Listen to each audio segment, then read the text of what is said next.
Good morning बच्चों। आज कक्षा 6 गणित इकाई 2 के अंतर्गत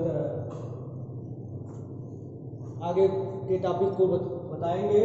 अगला टॉपिक है हमारा पूर्ण संख्याओं में योग का प्रगुण। पूर्ण संख्याओं में योग का प्रगुण। इसमें पहला है योग का संवरक प्रगुण। योग का संवरक प्रगुण। योग का संवरक प्रगुण में पूर्ण संख्या को दो पूर्ण संख्याओं को जोड़ेंगे। योग माने जोड़ना। किसी भी दो पूर्ण संख्या को जोड़ेंगे तो हमको पूर्ण संख्या ही मिलता है। जैसे 0 धन 1 क्या मिलेगा? 1।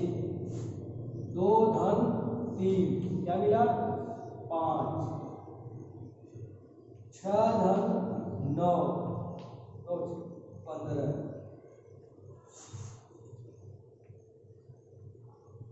2 धन 5 क्या मिला? 7। आप देख रहे हैं ये भी पूर्ण संख्या है और ये भी पूर्ण संख्या। मैं पूर्ण संख्या के विषय में बता चुका हूँ। 0 1 2 3 4 5 डॉट आगे जो भी संख्याएं आ रही है सभी क्या कहलाती है? पूर्ण संख्या।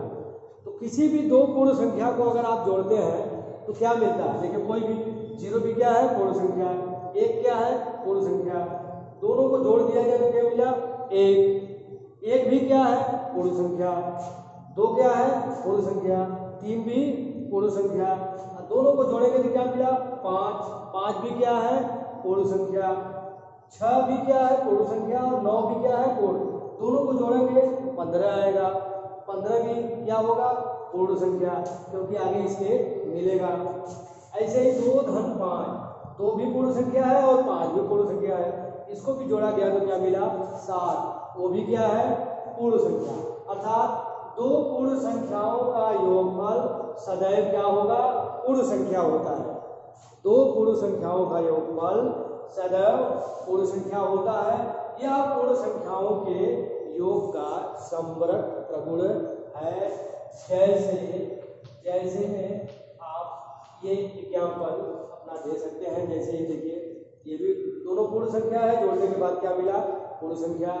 ये दोनों पूर्ण संख्या है, जोड़ने के बाद आपको पूर्ण संख्या मिल गया। तो ऐसे ही आप पूर्ण संख्याओं में योग के प्रगुण के अंतर्गत पहला जो है योग का संवरक प्रगुण आप इस तरह कर लेंगे और इसे आप याद भी कर लेंगे।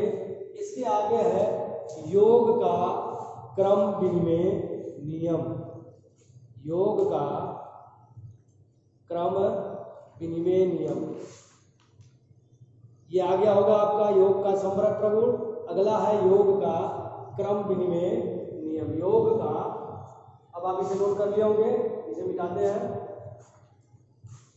योग का क्रम विनिमय नियम या प्रगुण।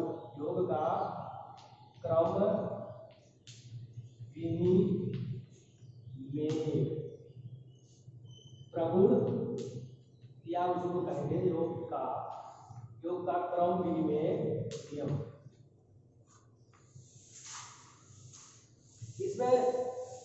इसमें भी योग ही करना है, पूर्ण संख्याओं का योग करना है, लेकिन उनका क्रम बदल देना है।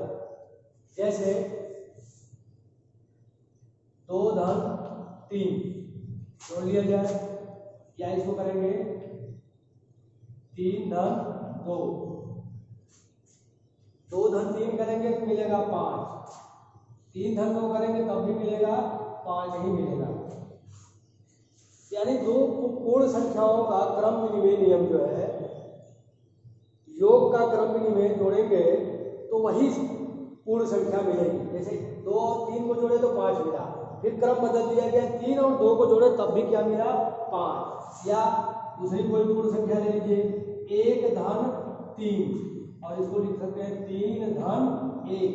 क्रम विनिमय मतलब उसका क्रम आपस में बदल देना है, चेंज कर देना है, एक्सचेंज कर देना है। 2 की जगह 3 लिखना है, 3 की जगह 2।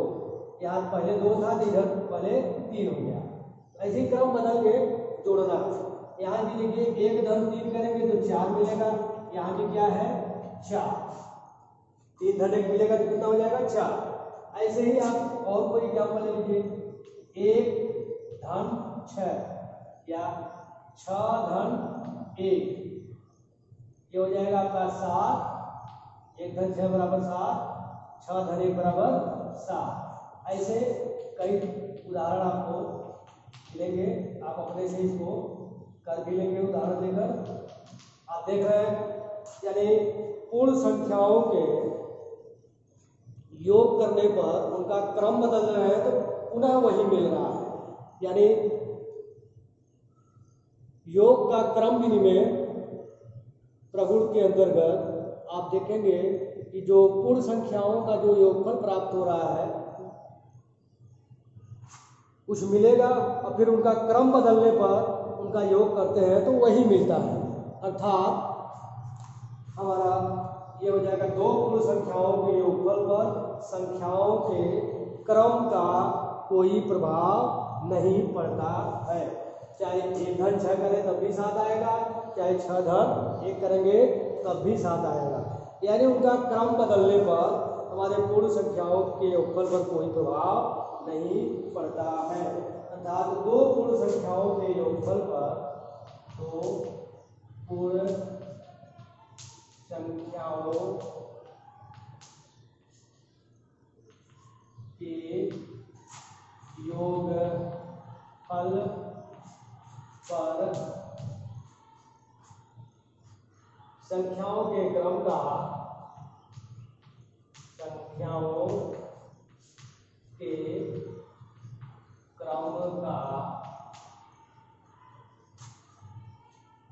कोई प्रभाव नहीं पड़ता है, कोई प्रभाव नहीं पड़ता है।